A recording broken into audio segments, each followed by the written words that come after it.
ښه دا ورور سوال کړی دی، دا ډېر اهم او ضروري سوال دی. هغه دا چې زه د ترور لورې مې غوښتلې ده یا په نکاح کړې ده. نو یو مسله دا ده چې د ترور دا لورې دا زما نه ده خوښه او زما د هغې خور خوښه، خو نه مور پلار وایي چې ته به لازم د دقې جنۍ سره واده کړې. دویمه مسله دا ده که زه ورسره واده ونه کړم نو بیا د دغې جنۍ رور زما خور نه واده کوي، ځکه چې هغه هغه له ورکړې ده چې ته به دا واده کوې موږ به دغه واده کوو. نو په دې شرط هغوی زما د خور سره واده کوي چې زه د هغوی د خور سره واده وکړم. اوس حل د دې مسلې هغه څه دی؟ الجواب، اول خو دا خبره یاده کوي دا کم عقد د واده چې شوی دی د دوی په منځ کې دې ته نکاح د شغار ویلی کېږي او دا حرام دی چې ماله خور راکړې زه به دله خور در کوم، ماله لور راکړې زه به دله لور در کوم، دا په شریعت کې نشته.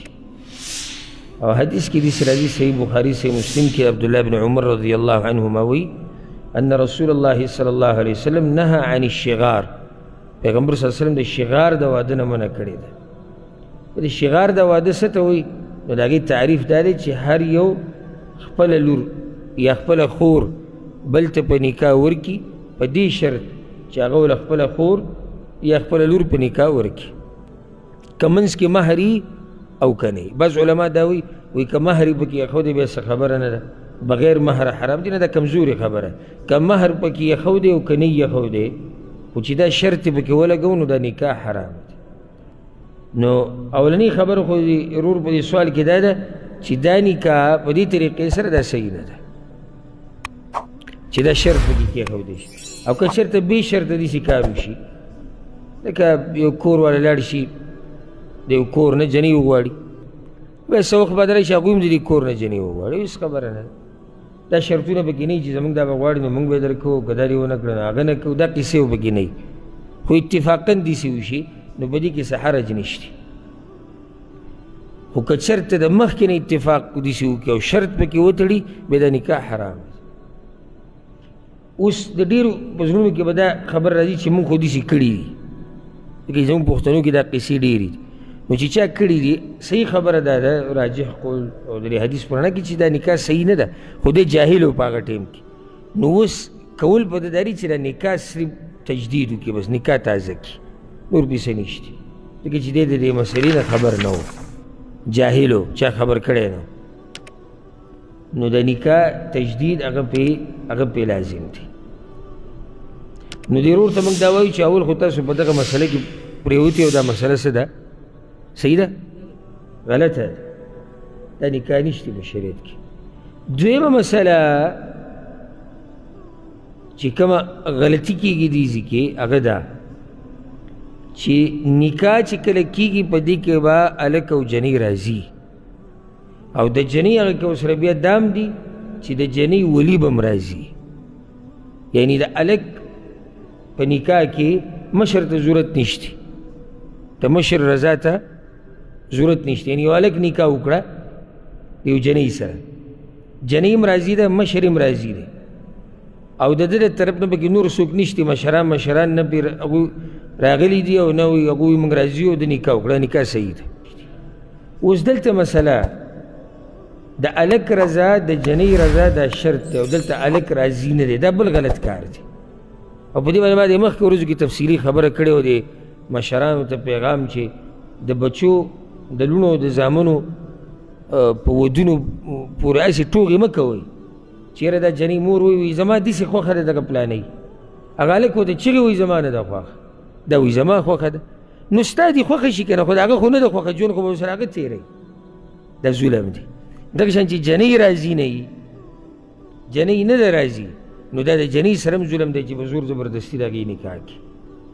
او دلته یو مسله هغه ده، ګوره د دې هلک د هغه جنۍ خور خوښه ده، که دا واده وشو یعنی غالب ګمان، خبره ګمان کې ده خو غالب ګمان دی، غالب ګمان دا دی چې د دې واده نه بعد به دا هلک د دغه جنۍ د دې خور سره رابطې ساتي او د دې سره به لین دین جوړوي، او داسې ډېر شوي دي.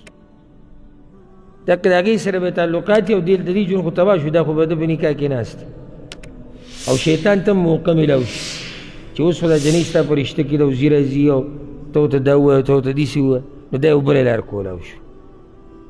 او اخره کې موږ د رور ته هم دا نصیحت کوو چې دغه جنۍ زما خوښه ده.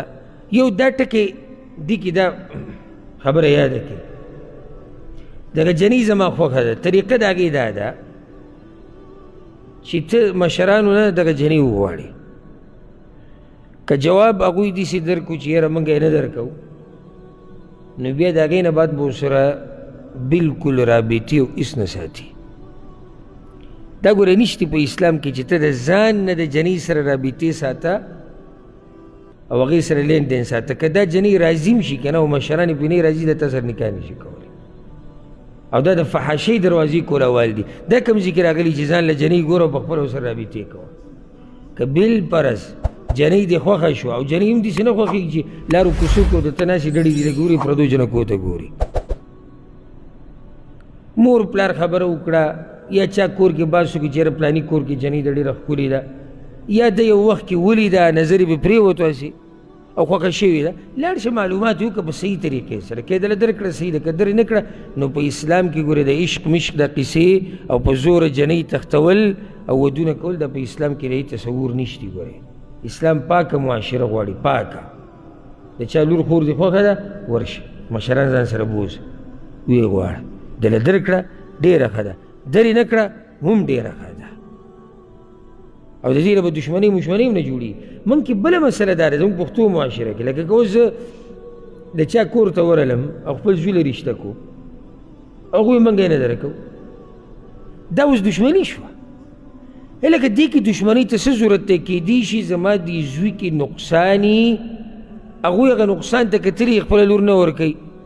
ولې دا خلکو باندې لازم دي چې زه د چا دروازې له ورشم چې هغه ما لور خور راکوي؟ څه دا خو د یو انسان لور ده، د زړه ټوټه ده، رالویې کړې ده، ځان یې پرې ستړی کړی دی، ته به دې بیا خفه کېږي؟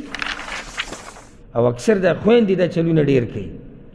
رور ته ووایي که نه وایي زما دې زوی له به دا جنۍ راکړي اوله نه ورکړي، بس وایي موږ ورسره ختمه کړې ده، رور وایي موږ ته نه و. او دا رونه هم د یو بل سره ما دغه خپل بچي لکه ګوره هر انسان د خپل بچي په باره کې ښه سوچ کوي. تا د خپل بچي لپاره سوچ کړه، غوښتلي درې نه کړه، بس خبره ختمه شوه. ته دومره غټ سړی چې بیا چې دی ورانې کې او دغه کې او دغه شان شوي دي او موږ ته بیا خبر شوي چې د دې د لاسه چې یاره خفګان پکې رانه شي، هغه رشتې ته ها کړي دي، وروسته هر څه تباه و برباد شوي دي، هر څه تباه و برباد شوي دي او بیا پکې وروسته څه کېږي؟ نو بیا خو پښتو به لازم سر ته بیا رسوي. نو دې د ودونو په دې مسلو کې ګپ شپ مه لګوئ، د دې نه ټوکې مه جوړوئ چې کومه خبره هغه صفا کوه او احتیاط پکې ډېر کوه.